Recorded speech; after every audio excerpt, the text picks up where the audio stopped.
a wall that cost the lives of 500,000 people to build. It took 2,000 years to complete the construction of this wall, and many empires became completely bankrupt, stretching from rivers, ponds, desert, and mountains to the sea. This wall is not only the world's largest man-made structure, but also one of the 7 wonders and an unparalleled example of architecture. Yes, we are talking about the Great Wall of China. Stretching for 21,196 kilometers, this wall's present is as popular as its history is mysterious. So, why was this Great Wall of China built after all? What is the Great Wall of China's connection with the dragon? And why is it called the world's largest cemetery? Despite so many years of hard work, why is this wall considered a failure? Today, we reveal the Great Wall of China's secrets. Please do watch this fascinating video all the way to the end. Great Wall of China. Longest. Not one straight wall, many sections. Even today, many parts of this wall are parallel to each other, and by adding the segments spread in different directions, the total length of this wall has been estimated at 21,196 kilometers. You can gauge how long this is by the fact that it would take 3 round trips from Kashmir to Kanyakumari in India to equal the length of this wall. Today, a large part of this wall is damaged, but in 1985, Zhong and his 2 friends completed the journey along the Great Wall of China from one end to the other, during which they faced many difficulties, and it took them 510 days, or about 17 months, to traverse this wall. After these 3, no human has been able to traverse this wall to this day. This wall is built on the north side of China and extends from the icy desert to the Yellow River. Along its route, nature's variety appears: mountains, cliffs, desert, icy lands, rivers, ponds, and the sea. Amid them, the wall seems to ripple. Perhaps that is why the people of China call this wall the Stone Dragon, a dragon of stone that helps protect them from foreign invaders. A large portion of the Chinese people even believe a story that thousands of years ago, a dragon flew and marked the path of this wall, and the laborers built the wall by following it. In Chinese belief, the dragon symbolizes energy, awe, and divine power that protects. It also signifies life-giving force like water, plus wisdom and goodness. The Great Wall of China is linked with these qualities. A wall that protects from evils, which is a symbol of order in China. There are many such stories due to which this Great Wall of China is associated with the dragon. But if we move away from stories and try to find out from the perspective of historians when this wall was built, we will have to turn back time and go back 2,000 to 2,500 years into Chinese history, when the people living in China's Shanxi province started farming. They used to irrigate their fields with water from the Yellow River. In that era, empires like Mongolia, Manchuria, and Xinjiang were spread around China. But those empires, especially Mongolia, lacked fertile land. Instead, vast barren deserts stretched for thousands of kilometers. Therefore, locals relied on animal husbandry. Meanwhile, Shanxi's people lived in order. The Mongols, split into scattered clans, kept raiding Shanxi again and again, plundering and stealing their wealth and belongings and all goods. To avoid this problem, the people of China chose a king, defined their borders, and decided to build high walls all around them. During that era, Qin Shi Huang became the first ruler of China, and in 223 BC, he initiated the construction of the Great Wall of China. But building such a long wall was not possible for a single empire. Rather, several empires after them contributed to its construction, and it took 2,000 years to build the wall completely. Yes, during this time, Kings employed the best engineers and architectural experts of their era to work on this wall, and more than 2 million laborers contributed to its construction.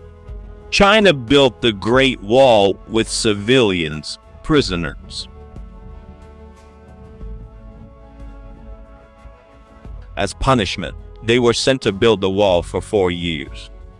Now, if you look at the Great Wall of China, you will see some parts of it spread across dry deserts, while other parts are on such high and narrow hills that climbing them seems almost impossible, and these hills are surrounded by dense forests. Under such conditions, Great Wall builders of that era suffered greatly. It is said that the continuous work on this wall for 2,000 years was carried out at such a fast pace that the laborers did not get a chance to go home for years. They worked 16 to 18 hours a day. Despite this, they did not even get enough food to fill their stomachs. Instead, China's cruel rulers oppressed them with brutality. These laborers had to sleep near the wall in the biting cold, which caused many to die from illness. Many laborers died of starvation, while others fell into nearby ravines while building the wall. But the work on the wall proceeded so quickly that those laborers were not even taken to a nearby village or city for burial. Instead, they were buried in a pit dug right next to the wall. It is said that about 500,000 laborers lost their lives building the Great Wall of China, whose bodies are still buried near or under this wall today. Therefore, the Great Wall of China is considered the world's largest cemetery, and some Chinese people even consider it cursed. Another reason for this is that during the construction of this wall, many kings of China and their empires went bankrupt. Now the question arises, how was such a strong wall built thousands of years ago when cement had not been invented? So, bricks were used to build the Great Wall of China. Bricks were made from clay and then baked in a kiln for hours to make them strong. But the size of these bricks was 4 times larger than today's bricks. Before erecting the wall, the foundation was filled with granite stones. The outer part was then faced with bricks, so that no invader could easily climb these walls. A mixture of lime and rice water was used to bind the walls. About 500 billion bricks were used to build the Great Wall. From this, you can imagine how many tens of millions of tons of lime and rice paste must have been used to join them. Speaking of how the Great Wall of China was designed, this Great Wall is 23 feet high and 21 feet wide. In some sections, it stands 9 feet high. Elsewhere, it rises to even 35 feet. The wall's primary purpose was the state's administrative, therefore, its width was kept such that, if needed, 10-foot soldiers or 5 cavalrymen could run on it simultaneously to reach the point where the enemy was trying to infiltrate. Additionally, railings were built on both sides of the wall so that soldiers would not fall and would also be protected from enemy attacks. This wall has holes in many places. It is said that some of these holes were fitted with mortars that rained shells on the enemies, while Chinese soldiers shot arrows from other holes. In the Great Wall, a tall watchtower was built every 100 meters, on top of which a soldier was always stationed to monitor the activity on that side of the kingdom.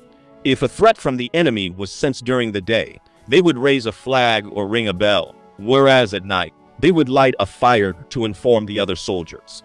Beneath these watchtowers, rooms were also built where 25 soldiers could live, eat, and rest. There are about 25,000 watchtowers in this Wall of China, in which about 600,000 soldiers live.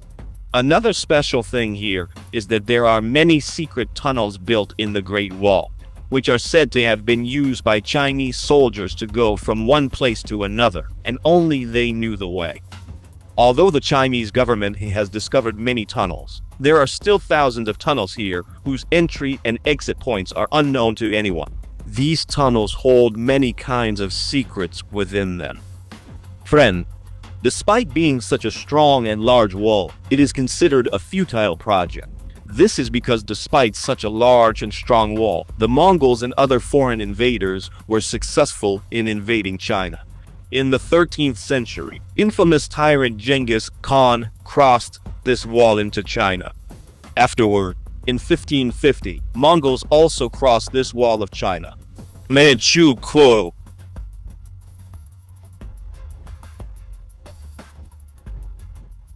After which, the rule of the Ming dynasty in China ended, and the Qing dynasty took over. This continued into the 20th century. Also, Mongolia belonged to China. In effect, the wall had no use. But in World War II, China's army used it to train soldiers and hold back the Japanese army. Overall, the Great Wall of China holds great significance in Chinese history. And even today, more than 10 million tourists come to China every year to see the Great Wall. So that's all for today. What did you think of this mysterious history of the Great Wall of China? And would you like to visit this wall if you get a chance in the future? Do let us know in the comments. We hope, as with our other videos, you'll like and share it wholeheartedly. For more such interesting content, subscribe to our channel and hit the notification bell. Thank you.